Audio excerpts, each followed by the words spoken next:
Hello, everyone. Welcome. This is NDISCO'S Village Meeting Podcast, hosted by Dr. Maslina M.OPARAOJI. Welcome to the year 2026, where we have new episodes and new topics being discussed. So today we are on series 3, episode 5. And like I always shared, most of the questions or topics that we are going to, or we continue to share with you, are from our young ones, the ones with inquiry minds who want to know, just like me. And when they pose some of the questions during our chats, and these are mostly my proteges and their friends that they refer to me to talk. Um, and then I share that with the rest of us so that we can then share that with or those with anybody else who is interested. So one of the things I ask of you is let me do the work, but help me to share this. Share with young ones, your children, your brothers, sisters, your friends. And hopefully this might help. The information is out there, don't get me wrong. And I've never told anyone that I'm the expert in everything. The only thing is that I save people the time, and these are all summaries. And that doesn't mean you cannot go back in or ask your child or your sibling or your friend to go back in and dig in for some more. There is no way anybody can give you all the information that you need on one topic at a glance. So the idea is to prompt your imagination, your thought process, and whet your mind, the appetite of it to go look for some more and such. That is the basic of knowledge, right? Okay, never stop learning. So today, I'm going to share like this question that comes and came. It comes often, and most of you or us have heard that in our workplaces or everyday talk. Is it, people ask you, is it better to work hard than to work smart? And in corporates, whether anywhere in the world, you see people nowadays tell you, please work smart, not just hard. And the younger ones are really having sometimes tough time to know the difference. And today we're going to tackle that and under the guidance of this great meeting podcast that focuses on Africa, the society, and the culture. And these are part of our culture. This is part of our society, and we cannot stop talking about that. So let's dig into that. Working hard, is that the same as working smart? And can you work smart without working hard? And where do they all cross the line, if any? Which one would you prefer? And looking at what you do now, whether you're an adult or a young one, which one is your forte? Are you a hard worker or a smart worker? Or do you combine both? Or don't you do any of this all? Let's find out. And for every question that is asked, I find a way to find to share the balance between the two, or ask myself some questions, or go digging to find out what others are saying. So others have shared that, if I can move this, um, that there may not be that much difference, or there could be difference. So what's the big deal here? We are being told that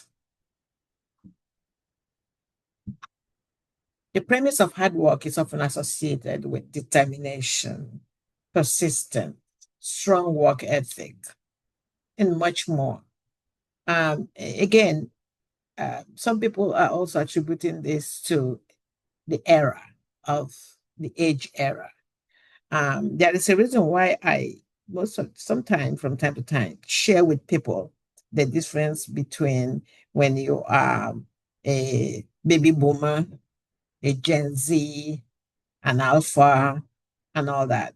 I'm not here to explain that again. Please go back and see when you say the young ones nowadays, are you talking about the alpha, the baby boomer, I mean, the Gen Zers and all that? So you got to make out the difference because this is also where that comes to play. The above attributes for hard work. Um, you could remember if you ask your parents, if you're not old enough, or look back to yourself when you started, if you're old enough, you find that there are a period in one's life or era or age group where hard work was getting that gold watch at the end of 50 years of doing the same thing repeatedly again and again, the same way that is mapped out for you to do. You follow this step A, B, C, D, and that's how you achieve the goal you are going for. Or, you add this and you put this, they record the system of standing on your feet and doing this again and again. And even at that, so they translate into long work hours. You see these people never giving up until that task is completed, no matter how long it takes, and no matter how much of the challenges they had to face. It drives it, to a real goal that they have placed, and they go through this with grits. And what does that translate to? Sometimes you see um, burnout on people. Like, I'm tired. At the end of when people are approaching their retirement age, they look older than than they should be, and the gray hair. And at that retirement age, there's nothing else to do than to wait for death. So it's not a bad thing in all right. It's fulfilling to some. Remember the Maslow's hierarchy of needs? At the end, some people feel accomplished because they have reached that retirement or they've accomplished those goals that they set for themselves, or for somebody set for them, and say, hey, I accomplished being in the government or being working for myself or working for A, B, and C for 20 years and I did it well. So while this builds character and resilience, this kind of hard work, it does not always guarantee the most efficient and effective outcome. We know that. It may not be exactly what you have in mind that came out at the end of all those long hours and all that. It doesn't even share success in some time. In some cases, it's like you really did the work, you put all the hours, but what did you get from that? And like I promised you, I'm not going deeper into this. I'm just sharing because I promise you I'm going to be giving you shorter shorter episodes so that you don't get lost somewhere. But on the other hand, let's talk about the spirit of, or the premise of smart working, working smart instead of working just hard. This centers mostly on efficiency and effectiveness. What does that mean? Efficiency is when you do something the way you plan it out to be, and you are asking yourself, did it come out the way? That's efficient. It's efficient to do X, Y, Z, the way you planned it and it came out. Um, Effectiveness, on the other hand, is did it for example, if you say, when I produce this, it will, for example, for those who do drugs, when I say do drugs, who manufacture medications, it says, because that's the world I belong in, they will say, at the end, this product will cure or will alleviate. Well, so that's effective. Then when you try to look at it again, did it really cure or alleviate that disease state or pain that you are? That's effectiveness. So for example, you have any type of medication, analgesic that is being, um, put together to cure, for example, headache, and at the end it didn't. It wasn't effective. So that's an example of that. Efficiency and effectiveness are the focus of smart working, which involves, first of all, you have to plan the task, set a clear goal for that task, prioritize what is important. Okay, you may have 10 or more tasks. Which one is more important at this particular time? Yeah, we hear people say, I multitask, we have all these things we can do. Yeah, They are all things that need your attention, but which one is number one, which is number two? And that is how you see people forge forward at this moment. Which one are we going to, pursue? And apart from that, use resources that you already have. Sometimes there are none, sometimes there are scarce resources, there are limited resources. But how wisely you use them, the ones you have to fit what you are working at the moment, that is the idea of smart working. It is about finding the best way to do something. There are so many ways to do some things. But what is the best way? What is the fastest way without really sacrificing quality rather than just the hardest way? One of the young ones one time, he was given a math problem to work on, and the mom was teaching this young little elementary school the way that maybe her parents and her teacher taught her the same math process way when.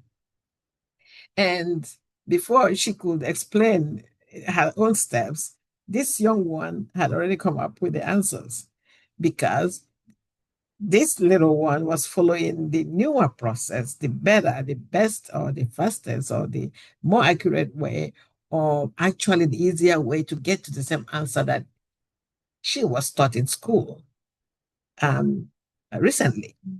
So you see, the mom was trying to help in the way she knew how, but then that was the way we were taught to add and multiply in those days, which was hard. And now schools are finding also better ways to do that. Imagine when we used to be asked to use just a pen and paper to calculate stuff, and then there came the little hand gadgets or hand devices that could just you pull up and add. It's not so good all the time. There's good and bad to all the things, but I just wanted to give you an example of that kind of efficiency. So when you ask which one is which one is better than the other, the answer that I gave to this young one is it, I wouldn't say one, it could be better. It's better to include both of them in whatever um, work you're doing. Why do I say that? It's because, we can today combine determination, persistence, and strong work ethic with efficiency and effectiveness. And that makes the whole. Okay. It may not be easy for some people because we can all understand that today's child um, gets frustrated when they have to focus a whole longer. And there are reasons why things are a little bit different today. When in the field of education, you're also thinking not of the old, but also of the young, without leaving off the old. Okay, those of you in the education field, that's where things are happening now to say, do not lay back on what used to be. Think about what we use today, including tools that are available and resources that are available, and the way the children learn today. So if we are going to combine the two, which I think is the ideal, we have to maximize efficiency. What does that mean? We're going to make sure that whatever we're doing is not because we want to do it, but because it will be efficient or effective at the end. We have to adapt to change. I just, sometimes cringe when I hear people say that's the way we used to do it. Why would we stick to the to way things used to be done? That is progress in life, in everything. So why do we have to go back there? When I hear that, then I ask the question, okay, what is the easiest way to do it, or the best way or better way to do that than what we used to do in the past? Can we get better yield or better results from how we could do it better today than how it used to be done before? So the idea of saying, oh, let's continue what we used to do before means you are not progressing. You are not really going forward. That should be balancing, the way that both we can combine these days to balance work and life. We could really testify that in the old days, our forefathers or our fathers used to sacrifice life for work. They didn't used to everything is work from morning till night. They never miss a day, even when they were sick.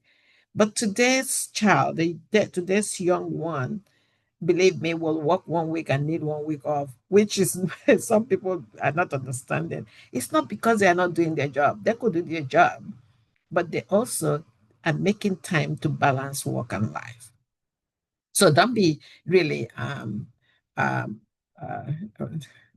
surprised when you hear your child who is in early 20s, 30s, tell you they are going to this vacation place away from work in a week, and the next week they're coming back from work or to work, and all around that. Because that's the life they live now. That is who they are. That's their DNA for today. Um, and the good thing is that for those smart workers, it comes with innovation. They think it, seriously thinking. So before, when it used to take us 8 hours to do a particular task, don't be surprised when this newer generation would do it in half their time because they found innovative ways to do that. Remember, in the past, people didn't used to give you free hand to think outside the box. But that's why today you hear me say a lot and write a lot. Think outside the box. That is smart thinking. That is a way to work smart. It doesn't take away the hard work because you still have that determination and persistence to finish what you started or what you started. But on the other hand, you are innovative, you're finding new ways, and that's what the world is striving at. If you are from Africa, a third world country where everybody is pushing to go into the first world, you are not going to do that by doing old things. You got to look at how the rest of the world are progressing and doing the things that need to be done. So, how do we do that? We must ask ourselves how to, optimize our workflow. What does that mean? How do we streamline the process so we don't have repetitions? So we go from point A to point B to point C. And as we go along, we are looking at what we're doing and wondering, why did this fail here? Why did this work well here? And all that. Checking the box as we go and not the old route doing what we do without, asking questions of ourselves. We have to also focus on the high impact of the process of the work. What does that mean? It means we kind of focus on what matters, the areas that we can discard, the areas that we don't have to work with, and the areas we can work with. Discard the things that don't matter, and that's the point.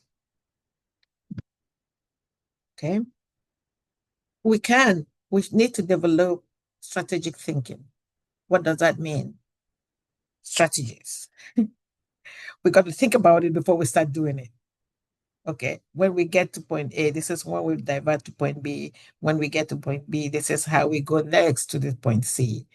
Each step of our work need to be strategized, need to be thought about step by step in order to get to it. We need to see the end product in our minds before we even start.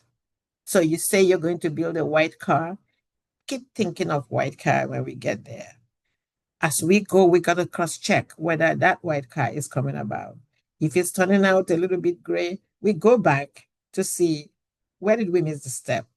But some people just go without checking strategically until they get there and find out that the white car they started to build is no longer white. So we got to do that. Okay. And we must utilize resources. There are so many things we need now that I was discussing this with a friend the other time and say when we did our doctoral programs, I wish it was today, but in those years, internet was just new.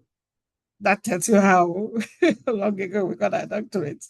And in there, you got to we are the mercies of the libraries and the books, and people will return their borrowed books, but you can borrow back and that. Except for, thank God, the Library of Congress then was available to help. But today, it's just a touch of a button and a super highway, and you will get all the information you need to continue your dissertation and all that. And so, what does that mean? That's part of utilizing. Today, we have all sorts of tools. Today, we have AI tools as well, and more coming that you can leverage and be the best you can be in what you do. Okay? We must learn continuously. Continuous learning is the key to your working smart versus working hard, or working smarter than you're working harder. So leverage, keep asking yourself, what is new? I ask myself that every day. What is new? I need to find out what the world is doing. And it's becoming part of me, that it's not just what happens in my community. Because some people, especially in Africa, we think, oh, we got to focus on just what happens in our little village. No, the way you progress with your village, even with the culture, to refine what is, to make it better, you got to see what the world is doing, bring it back to make what you already have better. That doesn't mean you are discarding what you have. What it means is you are bringing back information, innovative ideas to make them better. And you must practice delegation. Okay. The best way to work smart is not thinking you are the only one that could do something better than everybody else. You got to delegate. When we manage people at work, one of the things I really like to do, or I do better, is to delegate. But there are rules around delegation. You are helping somebody else learn or become better at what you know. And when they do well, you do well. When they fail, maybe you didn't give them that really great parameters around the delegation. So delegate your work, and that's how you work smart. And get some other things going on when you delegate, and make sure you are keeping an eye out there, and you are there for them when they have questions. Okay. So these are the aspects that we are talking about. For those in diaspora, this is really reality. It's not anything that, around you, everywhere you go, even if you're not in schools, even if you're not at corporate, even in the marketplace, on the street, you got to be smart. And it doesn't mean that you are not a hard worker or you don't think hard at what you do, but we are seeing now that you need just some aspect of hard to match or combine with the many aspects of smart to go to the next level. Okay. So for those at back home, and when I say back home, I mean in the rural Africa and at Homestead, this also speaks for you. And what you need to do is to ensure that you are also working smart, not just hard, or finding a way to combine both in order to make your work lighter and better and achieving your set clear goals. And that is exactly what we are asking you to do. So, what are the things that we are, asking for that can make you do what best you can do at the workplace to be efficient and to be effective? We're asking you to make sure you set clear goals. Setting clear goals starts the process of you working hard, working smart. Eliminate distractions. What does that mean? I always say, and you guys always hear me say, leave off the side noise. What does that mean? You focus on what you are doing. When people come around and you have had your set goals and you want the work to be hard, and they are telling you to do is this way or instead of that way, ignore that. Focus on the goal you set, the strategies you've mapped out, and you go on. Use time blocks. What do I mean by that? There is a reason why I also incorporate people are taught time management. Why is that? Because time has to be of essence. You have a project that should be done within a week or a month or a year. Tell her that, and that's why strategic thinking comes, in when you maximize that efficiency of thinking around it, planning it before you even execute it. And then you come back. That gives you also that strategic thinking gives you the ability to go back to the starting point. Ask yourself, what did I do? Follow A, B, so the who, what, when, where, and how will come to play there. So your time management, this is what I want at this time, at this time. If I'm not meeting them, then I'm not working smart enough. And again, this is where you reflect, adjust.